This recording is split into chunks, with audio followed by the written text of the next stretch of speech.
Programang ito ay rated SPG. Striktong patnubay at gabay ng magulang ang kailangan. Maaaring may masiselang tema, lengguwahe, karahasan, sexual, horror o droga na hindi angkop sa mga bata.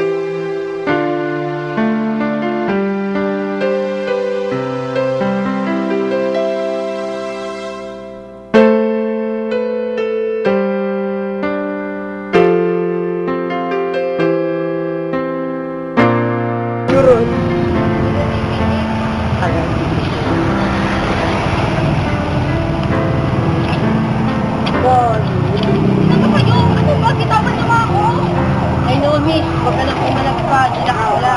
Sabi na bitawan mo, ano ba?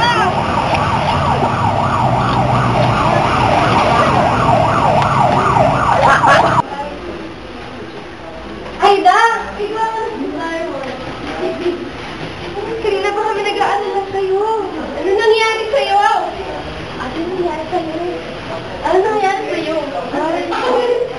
Pinagsamantalahan nila ako. Ano? Inapay nila. Walang hiya sila, inay. Ano mag-alala? Gaganda tayo sa kanila. Kamusta na pala? Hindi na si Aida. Okay naman na siya. Binigyan lang siya ng gamot. Tingin mo na ba sa mga doktor? Oo, okay naman na gamot. Kailangan lang daw ng gamot para maiwasan daw yung nervous niya kapag nag-trauma na siya.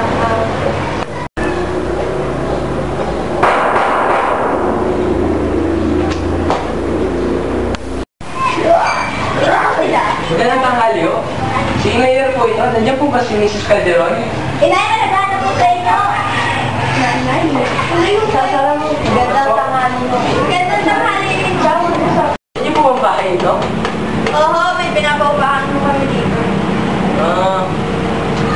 Sino mga kasama niyong nakatira dito? Ang mga anak ko at saka ang kapatid ko. Mana ko. Magandang gabi mo. Magandang gabi din. Anak rin niya, Mrs. Oo, panganay ko. Scholar Litay. Lang siguro ang kinukuha. AB ho, sa UP. Ako, Mrs. Kung magkakaroon kayo ng magaling na anak, susupport sa inyo. Hindi ba ako siya? Oo nga. So ano ba talagang pakaya sa pagpunta nyo dito? Upay paurong ang demanda? Totoo lang, Mrs. Si Judge Joaquin na ang nagsabi na kausapin kayo. Mas mabuti siguro kung pakinggan na lang natin siya. Kaya kami naparito ay unang-una ay upang mag-discargo. Ano? Discargo? Alam namin na mahirap ang nililapit namin sa inyo, Mrs. Kaya narito kami upang magpatawad at humingi na rin ng tawad. Tawad? At tingin niyo ba ganun kadali yun? Alam ko ho, Mrs. Alam niyo naman pala ba't hindi na lang natin ipaubaya sa husgado? Kayo ba yung may anak na babae, Mayor? Meron po, 3. Paano kung ang pinakamamahal ninyong anak ay ginasa ng aking anak? Ano mararamdaman ninyo? Sigurado naman ako na mararamdaman ko kung ano ang nararamdaman nyo ngayon. Sa ganitong anggulo, hindi pa masyadong komplikado ang kaso dahil kaka-umpisa pa lamang nito. Hindi nyo ba na iisip ang hirap na pagdadaanan ng inyong anak? Kung itutuloy nyo ang demanda, ang kauna-unahang gagawin upang malaman kung siya nga ay talagang ginahasa ay ang magpasuri. Para mapatunayan kung siya ginahasa o hindi, kung hindi din naman pala kayo naniniwala, bakit pa kayo nandito? Para nga hindi tayo umabot sa ganyan, Mrs. Magandang sakalan ninyo mga abogado, asan ang hustisya? Tipin nyo ang anak nyo, Mrs.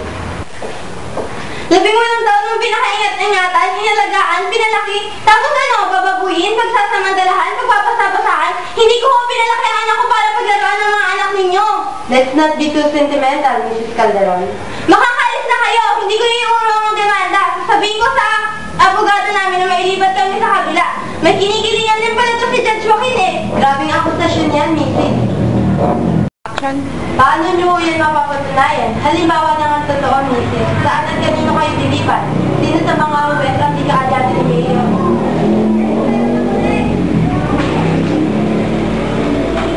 Mrs. Calderon?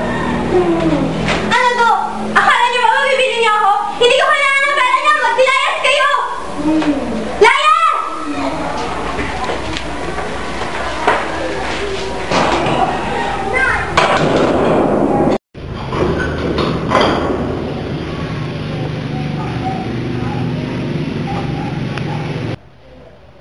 Inay, nasisiraan na ba kayo ng bait?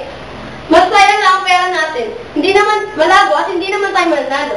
Lalaban tayo, Tony. Lalaban tayo para sa kapatid mo. Hindi tayo manalo, Inay. Pasayaan lang ninyo ang minana ninyo at inunda. Kailangan nyo ng pinagbago mo, anak. Mula napatay siya tayo, sinabi natin na baril siya upang pabawasan ang daging. Ngunit ang totoo ay pinatay siya. Sinimulan ko ng isipin na walang saysaya paglaban sa ganyang kaso. Lalo na kung ang kalaban mo ay mas mataas pa sa'yo. Hindi sapat ang pagkabilang ko. Narapat sila mamatay. Gaganti ako, papatayin ko sila. Tony! Regina, si Aida, nanlalamig, at ako'y tatakot. Ang gamot, nakabili na ba? Ay, ang gamot nga pala. Sino ba bibili? Hindi ba si Tony? Gabi na, kumakain ko mabuhusan lang yan. Hindi na, Inay. Ako na ang bibili. Pagkatapos na lang. Alas na ako. Sige, ingat ka.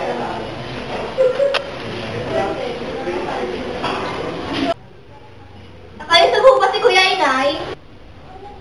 Kanina pa, bakit? Nay, madalo siyang baril! Baril? Bago na po sa inyo. Wala po rin yung tayo ni Tay. Sinabi na yun ni Kuya. Naku, tignan natin makaalit pa siya.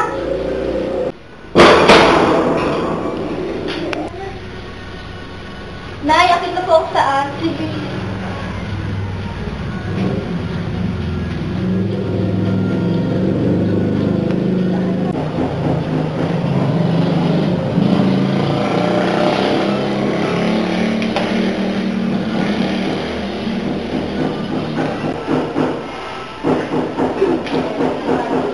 Nay?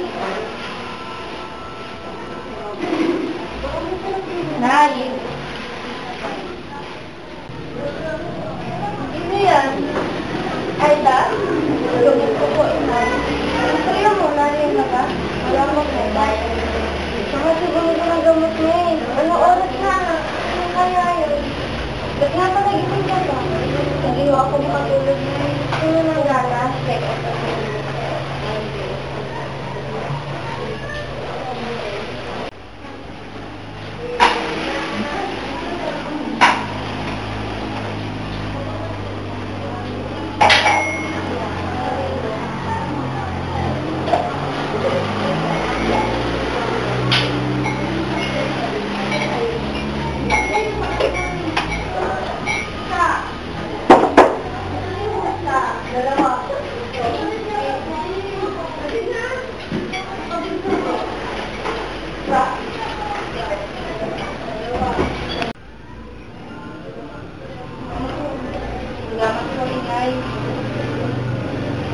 Ay, lagi ko naalala yung mga natin ba? Bakit naman? Ewan ko po, Nay. Matatakot po ako dito. Ano naman ikakatakot mo rito? Ngayon na naginip po ako. Pinainundo nila ng lason ang kuya dahil nagsumbong ako. Nagmamakaawa ako pero ayaw nila akong pakinggan. Panaginip ka rin, Anda. Inumin na yung gatas mo. Hindi nang ni kuya ang lason, Inay. Minilaan ng kuya mo. Inay! Tony! Ano nangyayari sa'yo? Kuya, bakit puno ng dugo ang kamay mo? Pinatay ko sila, inisayos ako sila. Ay na, dahil mo, gisingin mo si Tia Ana at Ben. Alas tayo ngayon na. Hindi tayo aalis! Tia Ana! Tia Ana! Ben! Ben! Gising!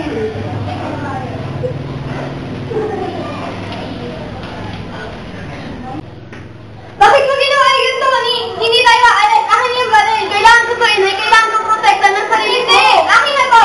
Nasuko ka na maayos! Saan namin lang ang pwede na?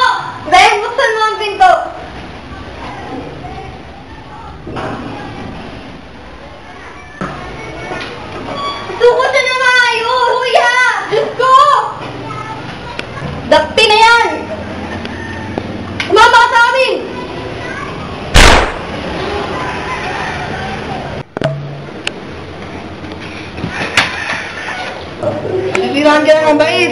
Papatayin niyo lang rin siya! Papatayin. Inaaresto lang namin siya! Inaaresto lang? Ano inaaresto lang? Papatayin niyo siya! Kalokohan! Ganyan ba ang inyong katarungan?